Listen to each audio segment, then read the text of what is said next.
Tov à tout le monde. Donc ce soir, le thème qu'on va aborder, je l'ai intitulé de manière très claire, en relisant la Haggadah. D'accord? Donc au moins c'est clair, on va relire le texte qu'on va redécouvrir et qu'on redécouvre d'année en année. Et j'ai envie un petit peu, à travers le texte, de voir quels sont les différents concepts que l'on va aborder lors de la soirée donc, du Seder. Cette soirée qui est l'élément central de la fête de Pessah. Alors, avant de rentrer à l'intérieur du texte, je voudrais tout d'abord rappeler dans quel mois on est.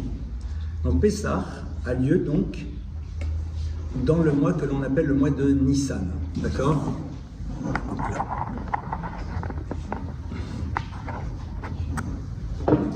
Donc Pessah a lieu dans le mois de Nissan. Nissan vient de la racine Nes, qui veut dire un miracle. Très bien. Ce qui est intéressant de voir, c'est que lorsque la Torah nous parle de ce mois-ci, elle lui donne un autre nom, à travers ce verset qui dit « Hayom atem yotzim bechodesh ha'aviv ». Aujourd'hui, vous êtes en train de sortir d'Égypte, bechodesh ha'aviv, dans le mois du printemps. Alors, évidemment, la question, elle se pose, qu'est-ce que la Torah a besoin de te donner la saison? D'accord? Hayom atem yotzim, aujourd'hui, vous sortez d'Égypte, bechodesh ha'aviv, le mois du printemps. Vous n'êtes pas sans savoir que le calendrier juif est un calendrier un petit peu curieux. Pourquoi? Parce que les mois sont des mois lunaires. Un mois lunaire, ça dure 29 jours et demi et quelques détails en plus. Et on nous dit en même temps que les fêtes qui ont lieu donc dans des mois lunaires, à une date précise, sont des fêtes qui sont liées aux saisons. Donc il y a une difficulté. Par exemple, dans l'islam, eh bien, comme on n'est qu'avec un calendrier lunaire, eh bien, évidemment, le ramadan d'année en année va être décalé au niveau des saisons. Par contre, dans la Torah, on est en train de te dire que tu as des mois lunaires, mais la fête qui est dans une date de mois lunaire doit correspondre à une saison. Donc, on est dans un calendrier qu'on appelle lunisolaire, solilunaire, enfin voilà, dans lequel il y a les deux. Et c'est la raison pour laquelle un certain nombre de fois, on vous rajoute un mois dans l'année pour réajuster les choses. Très bien, juste une petite parenthèse. Mais la question elle est la suivante. Pourquoi la Torah a-t-elle besoin de me dire à propos de Nissan, Hayom atem yotzim bechodesh ha'aviv, lors du mois du printemps? Nissan vient de la racine Nes. Nes, c'est un miracle. Et c'est vrai que lorsque vous regardez le texte de la Torah, vous faites le constat que c'est un mois dans lequel la sortie d'Égypte s'est passée autour d'événements quand même assez surprenants que l'on appelle des miracles. Ne serait-ce que l'ouverture de la mer et tout ce qui va autour de cela. Et la Torah te dit non. Hayom atem yotzim, vous sortez dans le mois du printemps. Traduction, n'attendez pas de voir les miracles d'Égypte pour découvrir les miracles de la nature. C'est-à-dire que on nous dit qu'on soit bien clair. L'univers dans lequel tu es, dans lequel tu évolues au quotidien, cet univers des saisons, cet univers dans lequel, après l'hiver, et cette impression que plus rien n'allait émerger, les choses se retrouvent à nouveau, c'est ça, au fond, que tu dois être capable d'intégrer. Et Maïmonide va le dire de manière très intéressante. Le Rambam va dire qu'on ne croit pas à travers autot des signes particuliers, c'est-à-dire le miracle miraculeux, le truc complètement hors norme. Pourquoi? Car celui qui construit sa croyance sur le miracle tel qu'on le conçoit aujourd'hui, à un moment, amoindrira sa relation au divin, parce que l'impact que représente le miracle par rapport à lui va aller et va se dissoudre. Il y a donc un travail à faire sur la conscience que l'on va avoir du miracle au quotidien, que nous devons réapprendre à voir. Et le mois de Nissan est en train de dire c'est le mois des miracles, c'est le mois du printemps, c'est le mois dans lequel la nature et ce qui se joue autour doit être interpellé. Et c'est vrai, regardez, là, tout à l'heure, après le cours, certaines et certains d'entre vous vont peut-être prendre un petit quelque chose à manger. Mais est-ce que vous réalisez qu'au moment où vous allez manger, Dès le moment où vous commencez le processus, il y a une machinerie incroyable qui se met en place à l'intérieur du corps, hallucinante, c'est une usine, une vraie usine qui fonctionne. Et tous les sens, le regard, les sucres, la salive, etc., tout un système se met en branle par rapport à quelque chose qui est du domaine de l'évidence absolue, mais parce que tout simplement, le quotidien de la chose nous fait oublier cette dimension extraordinaire. Donc, Pessah commence à travers l'idée, oui, en effet, il y a sortie d'Égypte. Oui, en effet, il va y avoir miracle, mais la finalité de tout ça, c'est que le mois des miracles, c'est le mois du printemps. Que tu arrives à un moment à reposer un regard sur l'univers et voir sa dimension merveilleuse et extraordinaire qui te renvoie au Créateur et au Divin. Comme le verset nous dit, Ki ereshamecha maase etzbotecha yarir v'kochavim ashakananta ma enosh kitiskerenu ou ben adam kitifkedenu.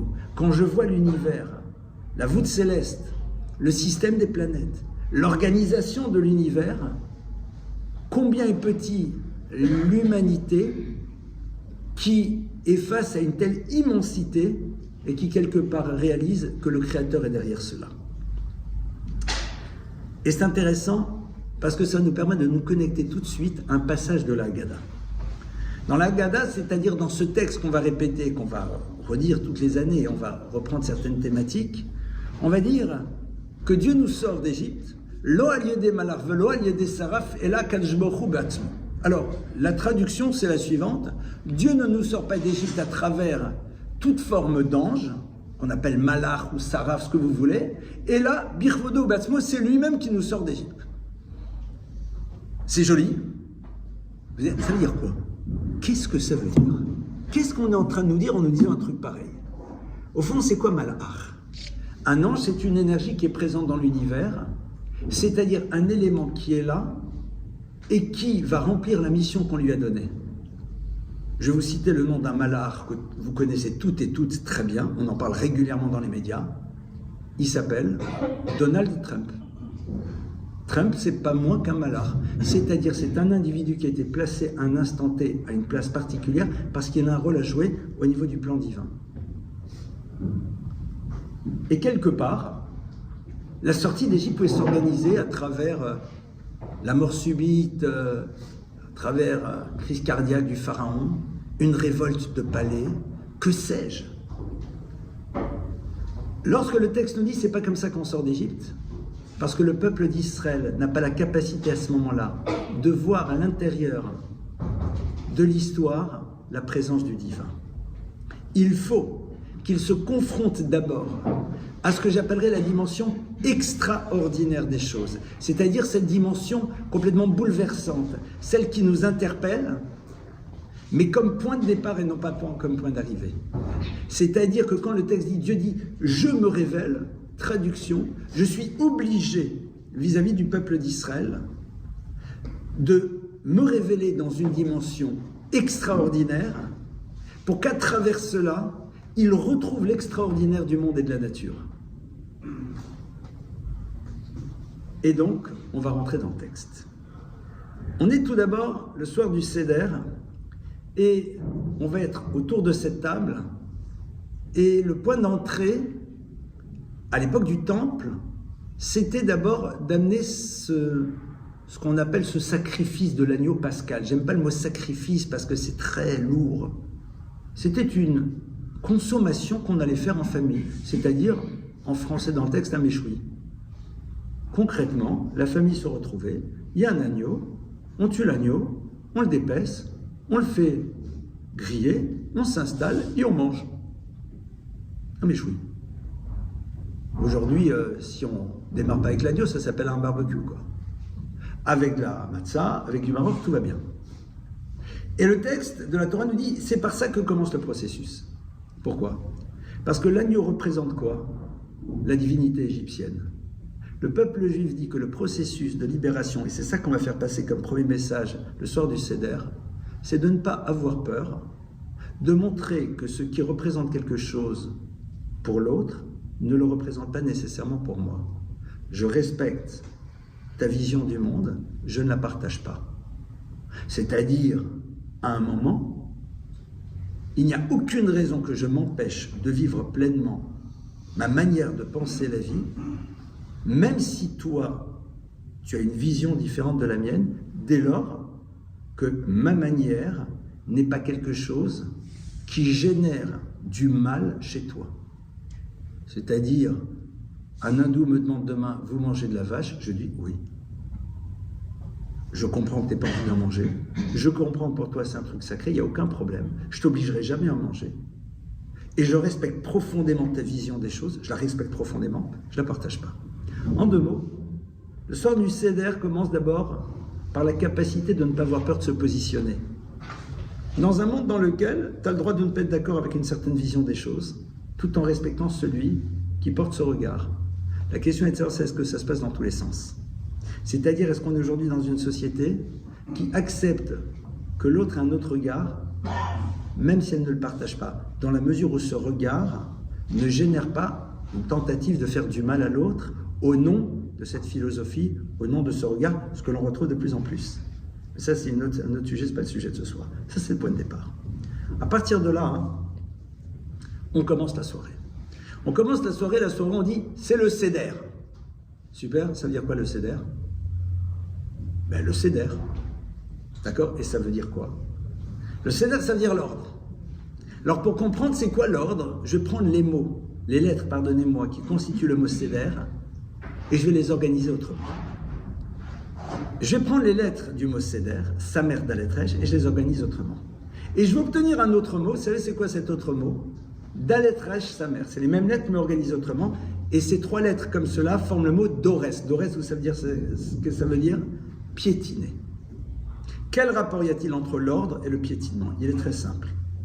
Si vous me donnez votre montre, et que je la mets par terre, et que je la piétine, et que je saute dessus, et qu'au bout d'un moment, je la brise en 1000 morceaux, et que vous me réclamez votre montre, je pourrais vous la rendre intégralement. Je prends une balayette, et je récupère la totalité de tous les débris sans exception, et je vous la présente. Voilà ta montre.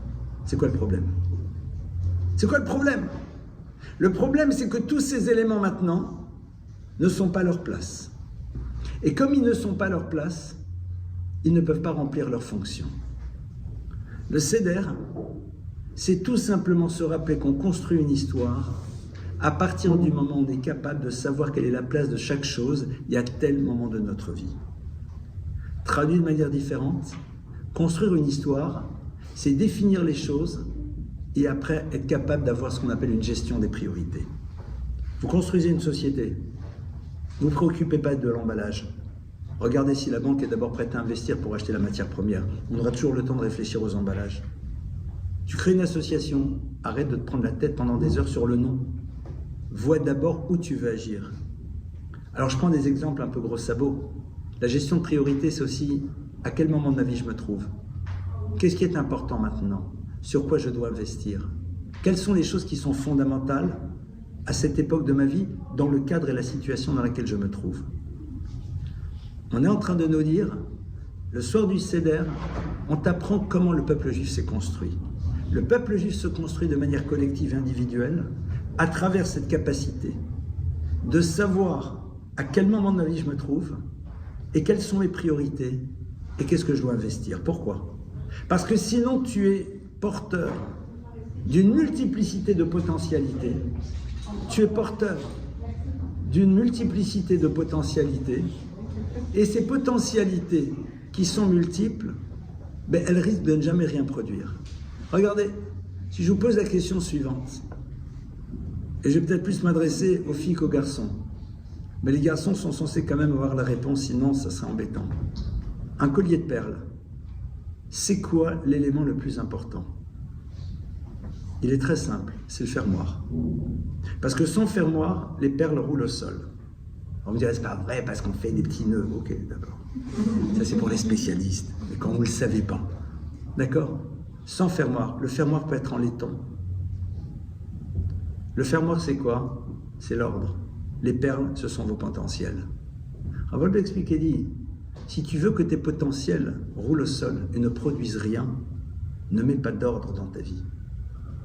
Ne te pose pas la question de ce que je dois en faire et à quel moment et de quelle manière.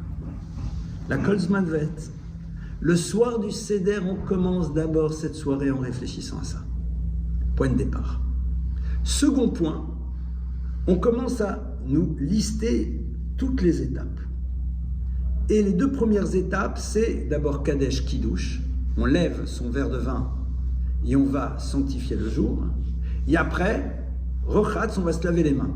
Se laver les mains avant de consommer ce légume qui va être trempé dans de l'eau salée, etc. Très bien. Super. Seconde lecture. Kadesh, c'est quoi? C'est l'univers de la sanctification. Rochatz, se laver, c'est se débarrasser de ses scories. Se débarrasser de quelque chose qui n'a pas à être présent chez moi. Quand je me lave, c'est qu'il y a quelque chose que je veux faire disparaître de chez moi. On est en train de te dire, tu étais en Égypte, donc dans une situation complètement pervertie. Et on a été perverti par l'Égypte. Ton histoire, n'attends pas qu'elle soit parfaite pour commencer à agir de manière positive.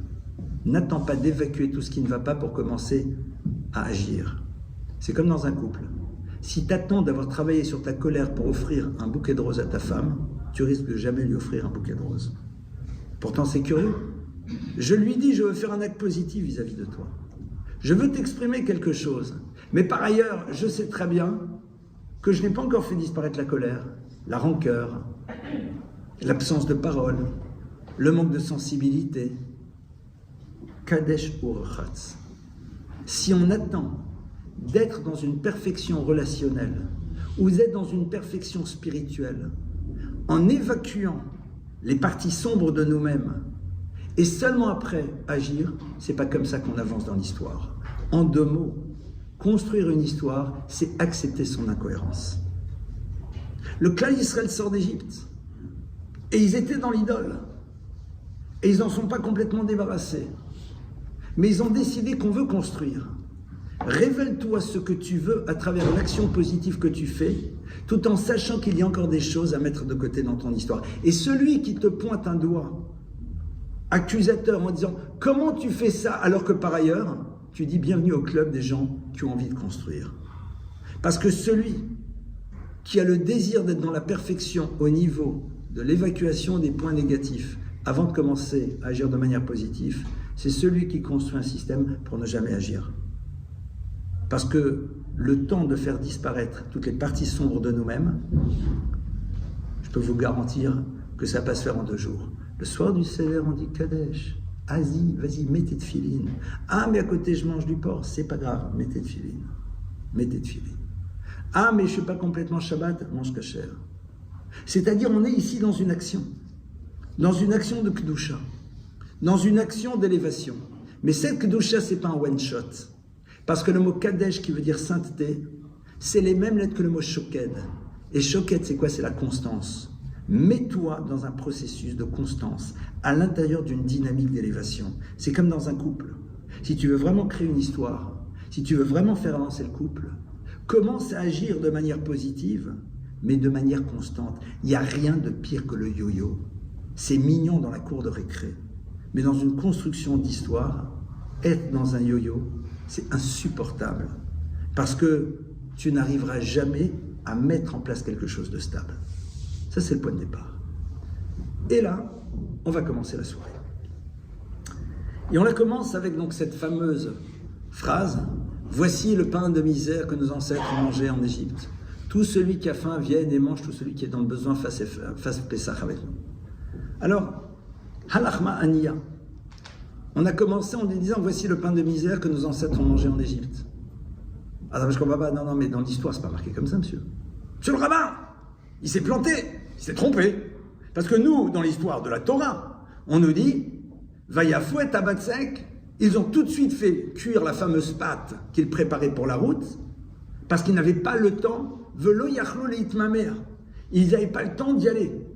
Donc dans l'histoire de la Torah, on nous dit « Non, on doit sortir d'Égypte.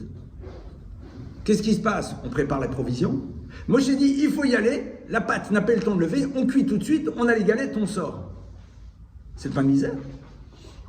Et je vois dans la Torah, il est marqué que c'est le pain de la liberté. Comment ça marche? C'est-à-dire, dès le début, on dit la phrase, mais si on réfléchit 2 minutes, on dit un problème. Al-Ahmani, en vérité, en Égypte, c'était le pain dont ils étaient nourris. Et en sortant d'Égypte, c'est le pain qu'ils ont décidé de faire pour se nourrir. Le passage de l'Aniyut, c'est-à-dire Ani, Ania, Halachma, Ania. On parle non pas du pain de l'esclavage du pauvre, parce que le pauvre, c'est quelqu'un qui dépend de l'autre. Sortir d'Égypte, c'est décider, c'est créer. C'est pour ça que quand le pharaon vient et dit à Moshe, vous sortez, Moshe dit non, on sortira quand on veut. Pourtant l'occasion elle est immense. Pas du tout. Parce que si je sors parce que tu me dis je dois sortir, je suis toujours esclave. Ne plus être esclave, c'est faire le choix de son mouvement. Oui, en effet, nous avons commencé à faire la pâte. Il y a un moment où Moshe dit on y va, on décide de la faire cuire de cette manière. C'est un choix. Et on est passé du pain de pauvreté, de celui qui est dépendant, au pain de la liberté. On est dans la même chose. Mais la manière dont elle a été conçue transforme radicalement le rapport qu'on a au monde et aux choses. Est-ce que c'est l'expression d'un choix ou est-ce que c'est tout simplement quelque chose qui m'était complètement imposé? C'est pour ça que le soir du Seder, on va se réapproprier ce qu'on nous a transmis. C'est ce qu'on va essayer de faire. Donc on commence. Et après on dit, Kol ditzrir, tout celui qui a faim, qui vienne y mange, tout celui qui est dans le besoin, qui vienne et qui fasse Pessah avec nous. Ça veut dire quoi, tout celui qui a faim, vienne et mange? Pourquoi on commence par ça? C'est quoi cette idée? Surtout qu'on est à la maison. Surtout qu'on est à la maison. Vous savez,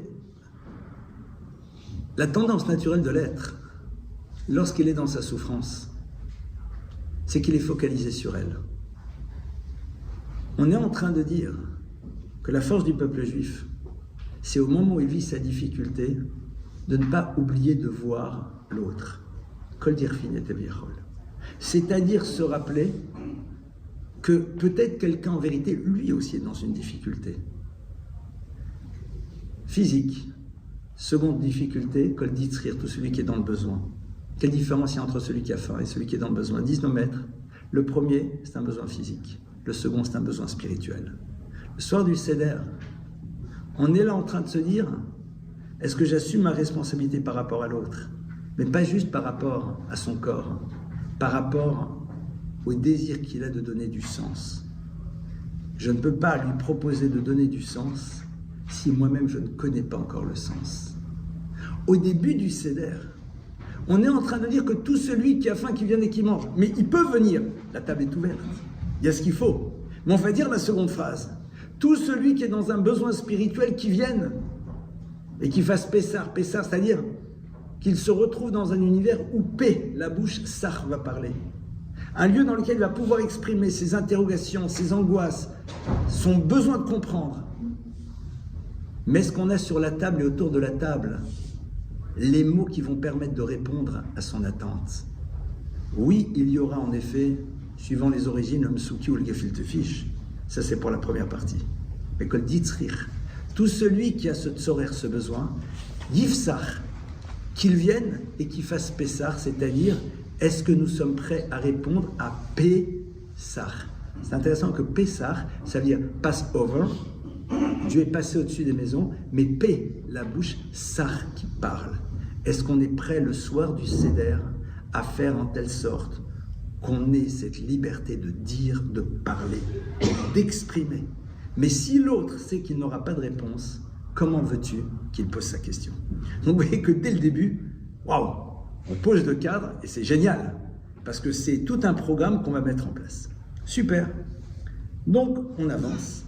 Et là, tout de suite, superbe, on fait donc ce trempage-là qu'on a fait dans de l'eau salée, qui n'est là, disent nos maîtres, entre autres, que pour éveiller l'attention des enfants. Parce que l'enjeu de la soirée, c'est que les enfants soient là et posent des questions. Il faut qu'ils restent réveillés. Et pas le coup, t'as dit Manishtana et tu vas dormir. Pas du tout. On leur fait faire une grosse sieste de 4 heures, on leur donne à manger du chocolat, il y a des bonbons, il y a de l'ambiance, et ils vont rester avec nous jusqu'à 3 heures du matin, minimum. Si pas 4, si pas 5. D'accord? C'est un moment génial. Et là, moi je vous invitais, vous êtes à la maison, je dis voilà, maintenant vous savez, la soirée du Seder, c'est la soirée du questionnement. Donc vous attendez à que les questions fusent, etc. Et donc on commence la soirée du questionnement, et je dis aux enfants, vous allez poser les questions imposées. C'est comme au championnat de monde de patin sur glace. Figure libre, figure imposée. Question imposée. C'est pas très excitant comme histoire. On s'attendrait au contraire qu'il y ait, voilà, il y a un débat qui s'organise. Les enfants viennent et disent Manish, et tout le monde est d'accord, et les grands-mères sont contentes, et tout va bien. C'est quoi cette histoire? Le soir du Seder est quelque chose de génial qu'on pose. Si vous avez grandi dans une famille pratiquante, pas nécessairement religieuse, mais au moins pratiquante, c'est-à-dire qui avait le rituel, tous les vendredis soirs, le Kiddush, Pessah, etc. L'enfant, il a grandi là-dedans depuis qu'il est enfant. Je vous garantis qu'il ne posera jamais la question à son père, pourquoi c'est toi qui fais le Kiddush et pas maman? Pourquoi c'est pas toi qui allume les bougies? Pourquoi on fait une bénédiction? Qu'est-ce qu'on dit dans la bénédiction? Pourquoi est-ce que ça doit être du vin?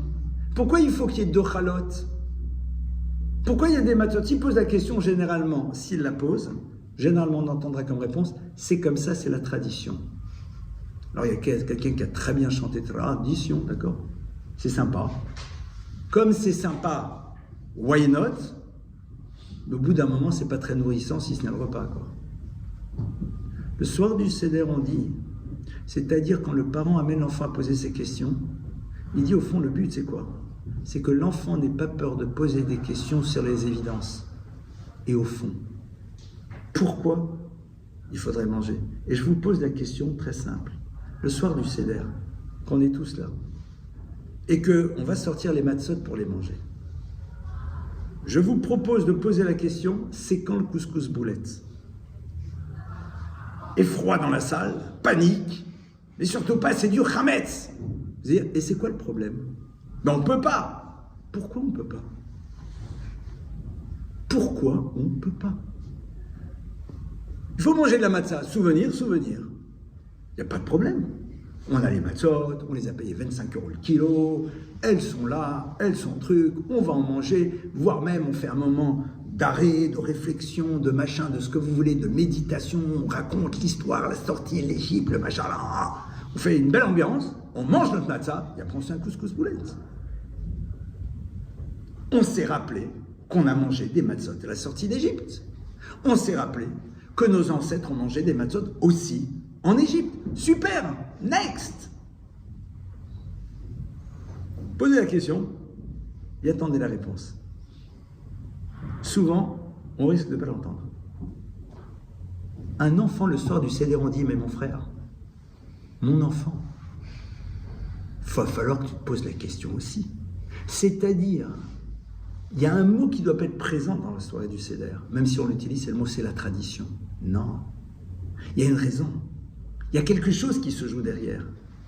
Et on doit chercher à comprendre.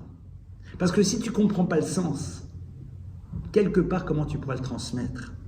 Si ce n'est à travers le souci de filiation, etc., qui est déjà très beau et qui est merveilleux. Parce qu'il y a des gens, ils ne savent toujours pas pourquoi ils font les choses, mais ils les font encore. Moi, je trouve ça exceptionnellement beau. Parce que ça veut dire qu'ils ont envie de transmettre. Mais quelque part, le soir du Seder, on dit, tu veux transmettre, tu ne peux transmettre qu'à partir du moment où tu suscites chez l'enfant le désir de comprendre. Mais tu ne peux pas le susciter si tu as peur de la question, parce que tu n'as pas encore la réponse. Alors ouvre le livre et apprends. Et je vais quand même être sympa, je vais proposer une piste sur le chametz et la matzah. Le chametz, la Torah nous dit, kol machmetzet lo tochelu, mais rien. Sachez que si demain vous avez un copain qui vient à la maison, et il n'est pas du tout juif, et il dit, est-ce que ça ne te dérange pas de garder dans ton frigidaire, je pars en vacances et mon frigidaire est cassé, des affaires? Dites avec plaisir. Et vous amène là-bas le jambon de Fleury-Michon, les huîtres, non, les huîtres ça ne se conserve pas. Enfin, c'est comme ça qu'on dit, je crois. D'accord? Enfin voilà, toute une belle, un beau stock de trucs que même si vous n'êtes pas très pratiquant, vous n'allez pas les manger, quoi, les escargots à la sauce béarnaise, des trucs comme ça, c'est pas votre truc. Est-ce que vous pouvez? Bien sûr, il n'y a aucun problème. Par contre, T'as un copain qui arrive avant Pessah, il te dit, je peux te déposer un petit gâteau dans ton congélateur? Surtout pas. Va des rétro Satanas. Mais il sera enfermé, machin, poinçonné, truc. Non, on ne peut pas. La Torah t'interdit totalement de posséder la moindre goutte de Hametz chez toi. D'où cette fameuse vente, qui est en vérité un système dans lequel tu dis, le lieu dans lequel il y a du Hametz est loué à la personne qui n'est pas juive, et donc tout ce qui est à l'intérieur, pour l'instant, lui appartient. Elle donne une somme d'argent qui est une forme d'avance sur l'achat, et si à la fin des 8 jours, elle veut l'acheter, elle doit compléter, et elle peut le récupérer. C'est un système qu'on a trouvé par rapport aux gens qui avaient difficile de faire disparaître la totalité du Hametz avant. Mais généralement, si on peut le faire disparaître, on se porte bien. C'est quoi le problème? Hametz et Matzah, ce sont deux mots qui sont identiques, à une lettre près. Hametz, Metz, Matzah, Metzah, Mem Tzadé, Mem Tzadé, c'est deux lettres. Si ce n'est que Hametz, c'est avec la lettre Chet au début, et Matzah, c'est la lettre He. Au niveau de la graphie de la lettre, le Chet, c'est une barre horizontale, deux barres verticales, mais qui sont connectées à la barre horizontale, c'est-à-dire on est à un angle droit, d'accord? Donc on a une barre horizontale et deux barres verticales qui touchent la barre horizontale. Le He, ça c'est le mot Hametz. Le He, c'est aussi une barre horizontale. Sur la droite, une barre verticale qui touche la barre horizontale. Sur la gauche, une barre verticale qui monte, mais qui ne touche pas la barre horizontale. Ce qui fait que vous avez une ouverture vers le haut. L'univers a été créé, dit le Német de la Kabbale, par la lettre He. Ce serait tout un cours, ce n'est pas le sujet. La lettre He, c'est la lettre qui nous renvoie au mouvement dans deux directions possibles, soit vers le haut, soit vers le bas. La lettre Chet, c'est un lieu dans lequel on va vers le bas. C'est-à-dire, ce que l'on ne veut pas posséder à Pessah, et on va essayer de comprendre pourquoi, c'est ce qui représente cet élément qui te tirera vers le bas, c'est-à-dire qui t'empêchera de te connecter au divin. C'est quoi cet élément? Quand vous prenez une pâte et que vous la faites, au bout d'un moment, elle gonfle. C'est-à-dire, cette pâte qui était plate, d'un seul coup, elle remplit totalement la cuisine. Quelque part, elle est impressionnante. Mais au fond, c'est toujours la même quantité de farine et d'eau. Si ce n'est qu'à l'intérieur, il y a beaucoup d'air. C'est le monde du paraître, c'est le monde de l'orgueil. Or, le texte nous dit, Dieu dit, il y en a un avec lequel je ne peux pas être présent, c'est l'orgueilleux. Non pas en tant que sanction, parce que l'orgueilleux se met au centre et il donne à Dieu la place qu'il désire. Le Hametz symbolise ce monde du paraître dans lequel je me mets au centre de mon existence et dans lequel Dieu n'est qu'un élément que j'inscris à l'intérieur de ma vie quand je le désire, de la manière dont je le désire et dans les lieux dans lesquels je le désire. On a dit ça, c'est quelque chose qui ne doit pas faire partie de ton histoire. Pour créer l'identité juive, c'est un point qu'il faut faire disparaître. Et cet orgueil n'est pas lié à un enjeu de religiosité ou pas. C'est le regard que l'on porte sur soi. Et c'est très intéressant.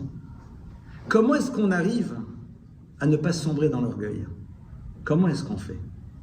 Pour s'inscrire dans cette humilité qui est symbolisée par cette pâte qui est très plate de la matzah. C'est très simple. Le passage de la matzah au Hametz. C'est-à-dire ce qui fait que le pain de la liberté devient Hametz, c'est quoi? C'est quand tout simplement le temps s'écoule et tu n'en fais rien.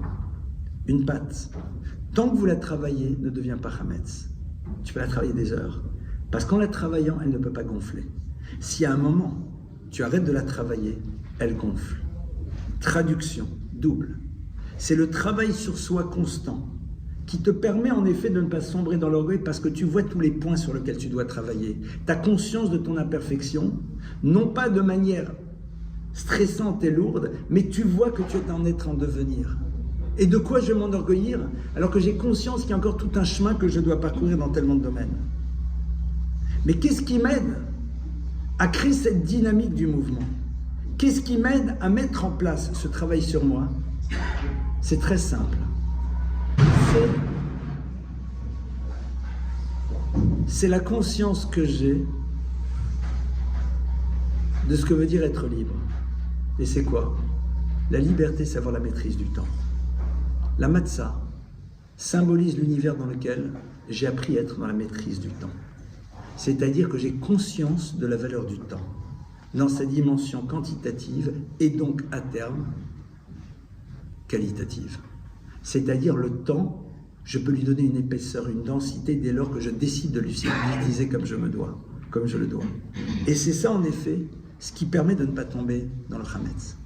Être dans ce travail sur soi qui est lié à la conscience du temps qui passe et donc de l'interrogation sur ce que je dois faire du temps qui est mis à ma disposition dans ma vie. Et la première chose que je vais faire, c'est en effet m'interroger sur le mouvement que je peux opérer et la transformation que je peux construire chez moi. La conscience de cette transformation que je dois opérer me renvoie à une forme d'humilité parce que je vois encore tous mes chemins à parcourir et quelque part, on est dans la matzah. Là, on est véritablement dans quelque chose qui peut nous amener vers le haut parce qu'on vit dans cette conscience de la présence du divin. Donc on comprend un peu mieux pourquoi pendant cette fête, on met de côté le Hametz. C'est-à-dire on a parfaitement conscience que si on commence à introduire un tout petit peu d'orgueil à l'intérieur de notre vie et qu'on n'est pas vigilant par rapport à ça, au bout d'un moment, les choses se démultiplient. Et à ce moment-là, on a donc ce travail qui peut se faire le soir du Seder.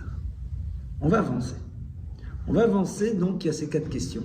Ces 4 questions qui sont l'état d'esprit que l'on construit à l'intérieur d'une famille pour amener un enfant à ne pas avoir peur d'interroger ses parents sur le pourquoi du monde et des habitudes. C'est-à-dire, pour ceux qui sont déjà parents, ou pour tous ceux, c'est-à-dire la totalité des autres qui ne le sont pas encore et qui le deviendront un jour, posons-nous la question, est-ce que je construis un système dans lequel il y aura ce que j'appellerais une libre circulation de la parole à l'intérieur du système, qui fait que l'enfant n'aura pas peur d'interroger, parce qu'il sait que la question fait partie du système familial. Et à ce moment-là, je sais que lui dire « je ne sais pas » ne me pose pas de problème parce que je cherche à savoir. Et tant que je cherche à savoir, le « je ne sais pas » n'est pas l'expression de ma paresse, mais beaucoup plus d'une incompétence technique à un instant T, mais qui à un moment sera transformée. Parce que le « je ne sais pas » qui est le refus de la connaissance n'est jamais entendu de la même manière que le « je ne sais pas » qui n'est qu'un moment avant d'accéder à la connaissance. Et ça, c'est ce qu'on doit essayer de, j'ai envie de dire, de transporter à l'intérieur de l'univers de la famille et qui va passer donc le soir du Seder. À partir de là, on va commencer donc. Et on va lire ce texte avec un regard que je vous propose éminemment critique, non point pour remettre en cause, mais pour découvrir ce que ce texte est en train de me raconter. On va commencer et on va dire « Avadi Maïno le Pharaon Mitzrayim ». On va dire à l'enfant « Nous étions esclaves en Égypte ». Et si vous réfléchissez un instant et vous avez un peu d'impertinence, vous direz « C'est faux ».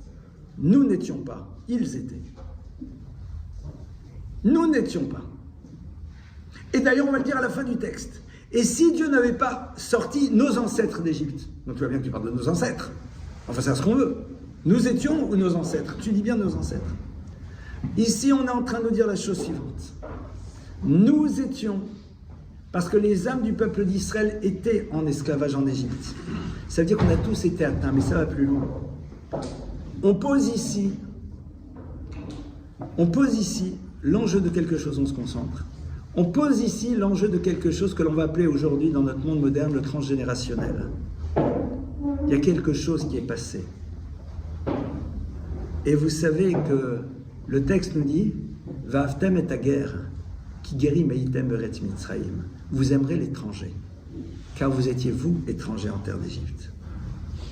Heitem, la Torah elle parle à chacun d'entre nous. Oui, j'étais étranger. Pourquoi?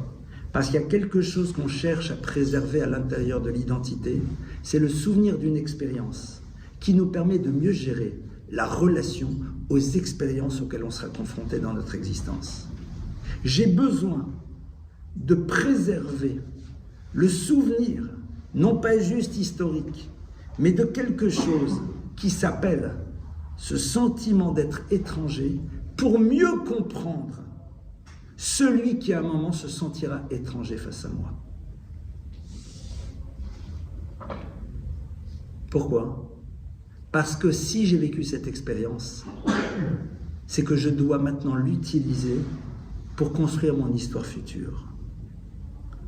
C'est-à-dire que je me dois presque d'avoir une forme de reconnaissance par rapport à l'expérience qui me permet de développer une sensibilité accrue dans la relation à l'autre. C'est pour ça que la Torah dit que l'Égyptien peut se convertir. Parce que tu le veuilles ou pas, à un moment, l'expérience de l'Égypte a développé quelque chose chez nous. C'est une réalité. Comme une forme de reconnaissance, ce qui est énorme. C'est énorme. Mais qui est l'antithèse du système égyptien. Pourquoi? Parce que regardez en Égypte, qu'est-ce qui se passe?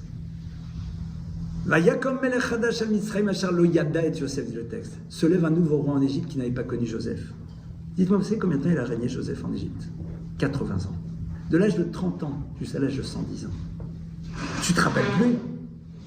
Le texte ne dit pas Asher lo hikir, qui est le terme classique pour dire la connaissance de l'autre. Asher lo yada, qui a tout fait pour que le savoir de ce que Joseph avait apporté en Égypte disparaisse.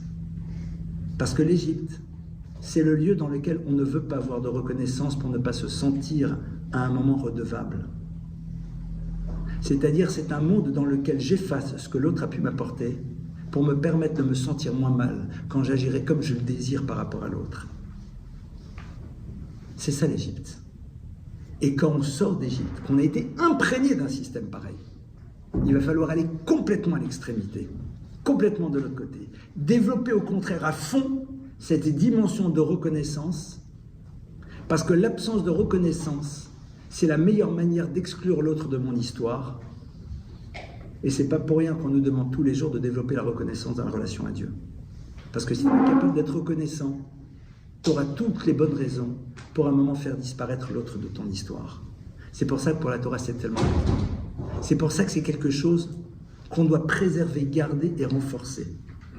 Ça serait l'objet, à mon avis, d'un très long développement pour voir ce qui se joue aujourd'hui au niveau sociétal. C'est pas le sujet, et je suis sûr que vous saurez le développer par vous-même. On avance. Et donc, on parle justement de cette notion-là. Et là, je vais choisir évidemment 2-3 éléments. Et on va avancer. On va avancer dans le texte. Et à un moment, on va dire, bon alors maintenant, on raconte vraiment l'histoire. Mitrila ovde avodazara yu avotenu. Au début, nos ancêtres étaient des idolâtres. Et après, Abraham arrive, Dieu est là, et Abraham devient Abraham. Qu'est-ce qu'on a besoin de raconter cette histoire? Moi, ce qui m'intéresse, c'est, à partir de Jacob, les 12 enfants en Égypte, les 12 tribus et l'asservissement. Et marqué, non. On raconte le début de l'histoire. Pourquoi? Pour montrer quel est l'élément qui nous a permis de perdurer l'histoire. C'est quoi? La capacité de ne pas avoir peur de se positionner dans un monde complètement hostile. Abraham grandit dans un monde hostile. Un monde et un univers dans lequel la croyance dans un Dieu unique n'est pas présente. Un monde dans lequel la seule chose qui risque, c'est de se prendre ce qui s'est pris en pleine figure, c'est-à-dire le désir de le faire disparaître. Abraham est quelqu'un qui ne se soumet pas à l'univers de la pression sociale. Et la force du clan d'Israël, ça sera ça. C'est-à-dire d'être dans une société, d'incarner les valeurs auxquelles tu crois à travers ce que tu vis, et ne pas avoir peur d'un système qui te demande de disparaître pour ne pas le remettre en cause. Point de ligne. On a besoin de raconter le début. Ovde avodazara. C'est là où Abraham grandit. C'est là où Abraham donne au peuple d'Israël, j'ai envie de dire, sa signature spirituelle génétique, mais qui n'a rien de déterministe, puisque vous pouvez rentrer dans la génétique spirituelle du peuple juif quand vous vous convertissez. Donc quelque part, c'est l'ouverture, mais qui sera l'élément central de l'histoire. La difficulté numéro 1 qu'on va avoir dans l'histoire, c'est qu'à un moment, on va prétexter la nécessité d'être bien avec les autres pour ne pas résister à la pression qu'ils nous imposent. Non, mais c'est important parce que si à un moment on reste ce que l'on est, alors on va déplaire. Il y a un lieu dans lequel on a tout fait pour plaire. Ça s'appelle l'Allemagne. On a tout fait pour plaire, on s'est même converti. Et en masse. on connaît le résultat. Et parfois on retente la même chose. Et on a le même résultat. Mitrila Uvda Vodazara. Arrête de vouloir plaire, arrête de penser que tu seras accepté dans un monde dans lequel tu remets en cause des systèmes à travers ce que tu es. C'est pas possible. Ce n'est pas possible. Tu trouveras dans l'histoire des individus qui seront capables de te voir source d'inspiration, ce sont ceux qui se convertiront au judaïsme. Le reste, c'est pas ton souci. Tu n'agis pas fonction du regard de l'autre. C'est évident, mais c'est ce qu'on dit le soir du Seder. Mitrila. C'est ça qui doit être la hatrala, le point de départ. Est-ce que je vais me coucher par rapport à la pression du monde dans lequel je me trouve? Qu'est-ce que je suis prêt à sacrifier de mon identité dans une tentative désespérée de plaire à un univers qui ne m'aimera que si je mets complètement de côté ce qu'est mon judaïsme et en me demandant de le redéfinir d'une manière qui va leur plaire à eux. Aujourd'hui, et ce que je vais dire est cruel, mais pas méchant. Le monde des médias n'est intéressé que par un judaïsme qui va dans le sens de ce que la société a à dire. C'est tout. Ça pose aucun problème. Parce que quelque part, tu n'es pas bouleversant. Tu peux être légèrement inspirant sur certaines choses. Ça s'arrête là. À partir de là, on commence à raconter l'histoire. On raconte l'histoire et on développe. Et chaque texte demande. Et on va s'arrêter sur un petit texte. Il y a un moment, on va prendre la fameuse coupe de vin. Et on va la soulever. Et on va chanter Vehi chez Hamda, ou alors vous savez comme je fais qu'il a fait, il y a plein de très très beaux. Et c'est ça. Alors, on le chante. Super. Tu sais ce que tu dis? Regarde la traduction. Même quand tu regardes la traduction, tu comprends? Traduction littérale. Vehi et elle, c'est elle qui nous a maintenus à nos ancêtres et à nous, car dans chaque génération, on a voulu nous détruire et Dieu nous a sauvés. Super. Question évidente. Et c'est elle qui nous a maintenus. Quoi, la coupe de vin? C'est quoi cette histoire? Alors le Vehi premier, c'est la promesse de Dieu. Seconde lecture plus subtile, qui n'invalide pas la première évidemment, c'est le Vehi qui a réussi à maintenir le peuple juif. C'est quoi Vehi? C'est 4 lettres. Vav Hei Yud Aleph. Vav 6, Hei 5, Yud 10, Aleph 1. Évidemment, vous avez tous compris, et tous, à quoi on fait allusion. Vav, c'est quoi? Les 6 traités du Talmud. Les 6 ordres du Talmud. La transmission orale. Le Talmud, c'est la transmission orale de maître à élève. Hei 5, les 5 livres de la Torah. Une référence qui ne bougera jamais. Yud, les 10 paroles. Dans le rapport à Dieu, dans le rapport à l'autre.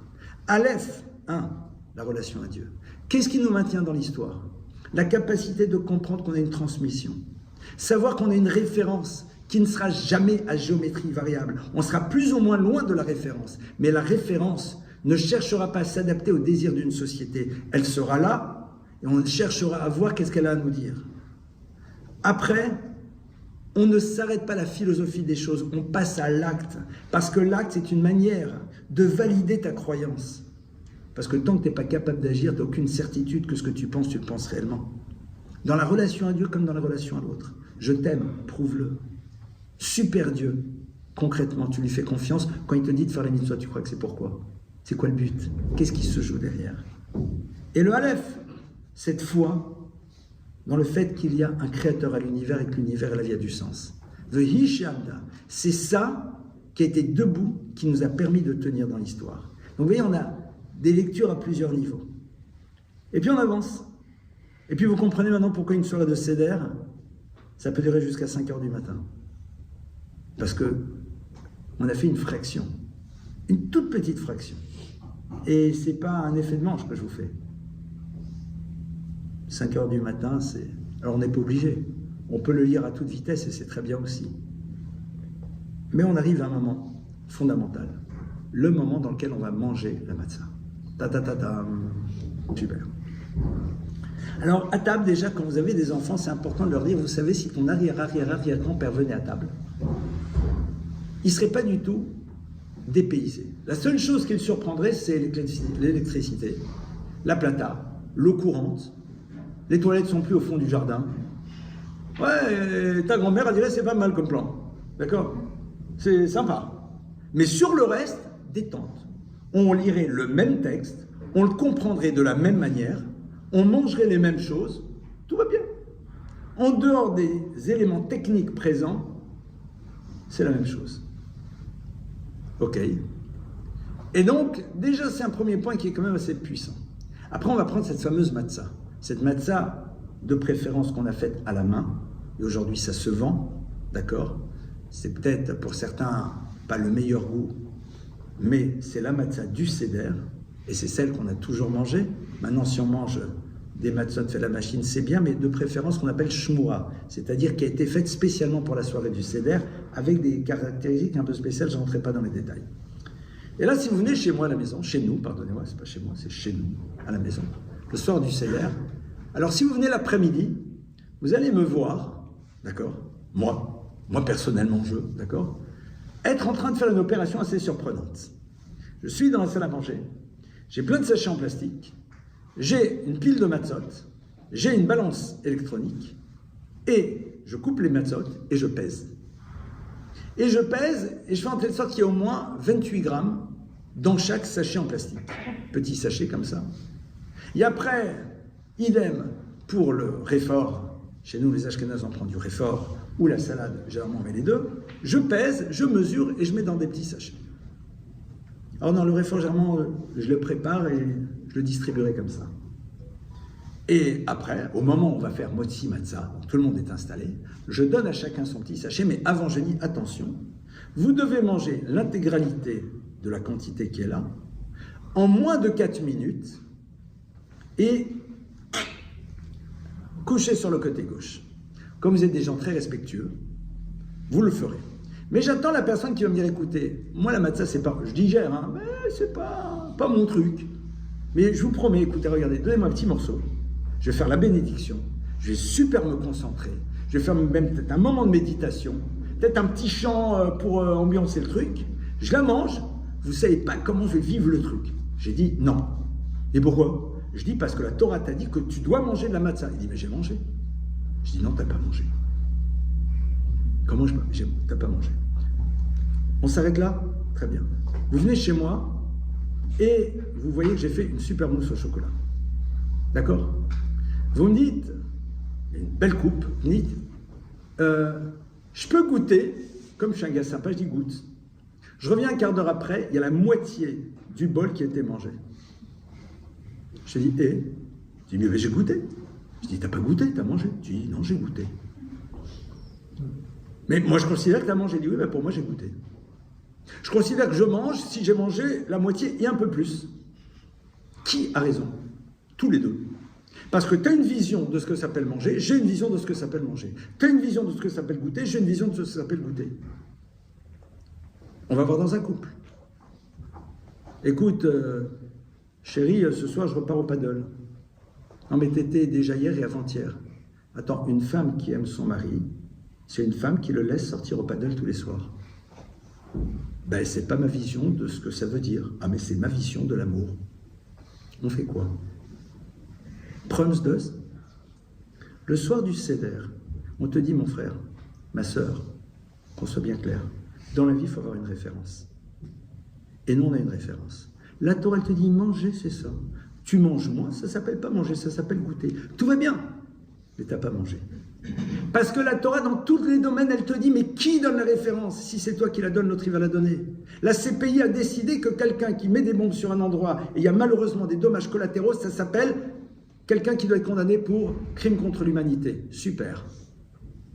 Et surtout quand on sait qui sont les membres. Génial. Ben oui. Nous avons décidé que vous êtes un criminel.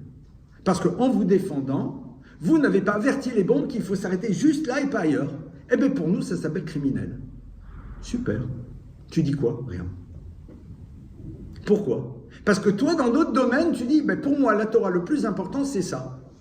Dans le judaïsme, ce qui est important, c'est l'esprit. Super. Donc c'est toi qui définis. Chacun va définir. L'axe du mal contre l'axe du bien. C'est marrant parce que chacun dit la même chose, mais sur l'autre. C'est quoi les limites? Alors, non, mais l'humanité doit savoir. Qu'est-ce que c'est l'humanité? À l'époque, c'était qui la référence? Platon, Aristote, lisez la République. C'est quoi une femme dans la République? C'est rien.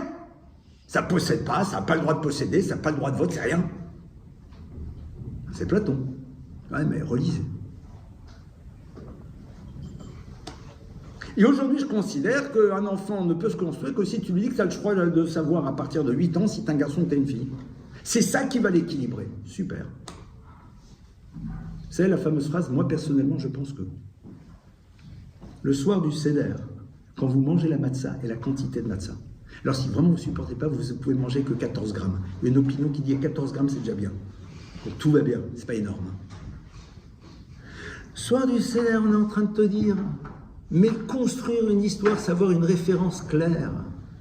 Et la référence, c'est pas toi. Parce que moi, personnellement, je pense, tu t'imagines dans un couple, tu t'imagines dans l'éducation. Moi, personnellement, je pense que des parents sympas, c'est des parents qui doivent laisser un enfant vivre ses expériences, même si elles sont toxiques. On fait quoi? Ah ben moi, je pense autrement, t'as le droit. Trumsdaz, qui a raison, qui a tort. On attend de voir les dégâts. Superbe. Vous voyez un petit peu l'enjeu. Le soir du Seder, quand on fait cet acte-là, qui a l'air d'être un acte banal, mais quand on comprend ce qui se joue, on est en train de dire, sache que tu as une Torah, et la Torah te donne des définitions dans tout. Et là, sur quelque chose qui peut te sembler puéril, et c'est vrai. Mais même sur ça, et regardez dans l'exemple, je goûte ou je mange? Moi, je considère que j'ai mangé. Non, moi, je considère que tu as goûté. Alors, vous allez dire, c'est bon, comme dirait l'autre, ça ne mange pas de pain, c'est pas grave. C'est le cas de le dire pour la matzah. Mais, quelque part, si vous poussez juste à l'étape d'après, vous avez vu les incidences que ça peut avoir dans notre vie. Une des raisons majeures aujourd'hui des désaccords dans les sociétés, dans les couples, c'est ça. C'est qu'on n'a pas de référence commune. On n'a pas de définition commune. Pourquoi? Parce que chacun fait de son histoire sa propre définition. Et l'autre, il dit, non mais je veux pas, c'est la religion. Mais toi, ta religion, c'est de ne pas en avoir. Donc c'est une religion. Non mais parce que vous êtes croyant en Dieu. Non mais toi, tu crois que Dieu n'existe pas, tu es un croyant. Tu crois comme moi, mais que Dieu n'existe pas. Tu as ta croyance. Et puisque tu as ta croyance, alors tu as élaboré une vision du monde. C'est vrai. Tu as le droit. Mais en tant que juif, on a une référence. T'en veux pas, c'est ton choix. Mais à partir du moment où tu décides que tu peux définir, tu ne pourras jamais empêcher l'autre de définir. Et tu risques d'en être victime. L'expression la plus aboutie, c'est le nazisme, dans lequel on a défini le juif comme étant le cancer de la société. Donc il n'a pas sa raison d'être, parce que si on ne le fait pas partir, à un moment, c'est toute la société qui s'écroule. Il faut sauver un maximum de personnes au prix d'autres. C'est une vision. La Torah, elle te dit, s'il y a des assaillants qui sont autour d'une ville et qui disent, nous livrer ce bonhomme, sinon on tue les autres, tu ne livres pas. Il a le droit de se livrer lui-même s'il veut. Parce que qui t'a dit que lui, il a plus de valeur ou moins de valeur que les autres? C'est quantitatif. La Gemara nous dit, si quelqu'un te prend et te dit, toi, tu es le chercheur numéro 1, le truc, le machin, le bonhomme incroyable, on te dit, t'as vu le petit clodo là-bas? Si tu le tues pas, on te tue. Elle m'a dit, tu peux pas. Maï chazit, dilma damandidar sumatfei midar chaver, s'il vous plaît. D'où tu sais? Tu penses que ton sang à toi est plus rouge que le sien, qu'est-ce que tu sais? Qui définit la valeur d'un être? Qu'est-ce que tu connais? Ça, c'est ce qu'on appelle avoir des références. Parce que quand tu n'as pas de référence claire, tu ne peux pas construire ton histoire. Et à partir de là, évidemment, on avance. Et c'est ce qu'on essaye d'inscrire le soir du Seder. Alors, ça prendra peut-être du temps, mais à un moment, les choses doivent être posées. Quand on continue, quand on va continuer le soir du Seder, qu'est-ce qui va se passer? Il va se passer un autre point. C'est qu'on va boire ces 4 coupes. Ces 4 coupes qui symbolisent les 4 formes de libération. On va réfléchir. Se libérer, c'est d'abord s'arracher un système. Se libérer dans un second temps, c'est se sentir libre. Se libérer après, c'est créer un mouvement. Se libérer après, c'est choisir à quel système maintenant on va se soumettre, mais de notre plein gré, de notre propre volonté.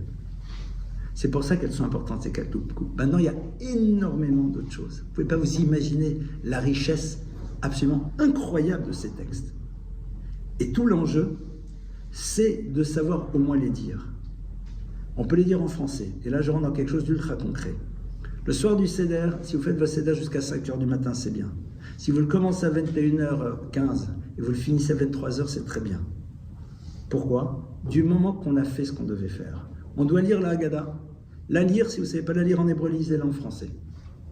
Et les femmes comme les hommes peuvent la lire, clairement. Les gens n'ont pas envie de faire de débat qui ne fassent pas de débat. On a lu l'histoire. On l'a raconté aux enfants. On boit les 4 coupes. On mange la matzah. On mange le maror. Et quelque part, on avance et on construit et on accomplit cette mitzvah. Maintenant, Évidemment, ça serait bien que le repas soit consacré à des thématiques et des sujets qui tournent autour de cela. Évidemment, c'est des choses qui s'élaborent, parce que parfois on est dans des univers familiaux dans lesquels on n'a pas pris cette habitude, mais ça peut être le point d'entrée au moins d'ouvrir une réflexion sur ce qui se joue et sur le sens. Voyez d'abord dans le seder que vous allez faire quelque chose qui est extraordinaire parce qu'il est fait, et après on a des zones d'amélioration, de progression, de dynamique qu'on peut mettre à l'intérieur. Je vous rappelle qu'il y a 4 coupes à boire, les obligations sont comme pour les hommes, comme pour les femmes, il y en a 2 avant le repas, 2 après le repas. Souvent les gens pensent qu'une fois qu'on a fini le repas, tout s'arrête. Non, il y en a 2. On va manger la ficomane. La ficomane, c'est ce tout petit morceau de matzah qui est là, qui nous rappelle le sacrifice de l'agneau pascal, d'accord, que l'on doit manger. Clairement, si on a une personne qui n'est pas juive à table, on ne lui donnera pas de la ficomane, parce que la Torah nous dit clairement que ça, c'était quelque chose qu'on ne devait manger qu'en faisant partie du peuple juif. Si elle a envie de manger un morceau de matzah symbolique, qu'elle le fasse. À un moment, il ne faut pas avoir peur aussi. Vous savez, quand vous dites aux gens, écoutez, c'est comme ça que la loi nous dit. Je ne te méprise pas. Je ne t'ai pas calculé. C'est comme ça. D'accord? Ça, il ne faut pas l'oublier. Et après, évidemment, beaucoup ont l'habitude, après, de lire le cantique des cantiques, de chanter, etc., etc. Maintenant, je vais vous raconter une histoire qui montre combien c'est important aujourd'hui de se battre et d'avancer.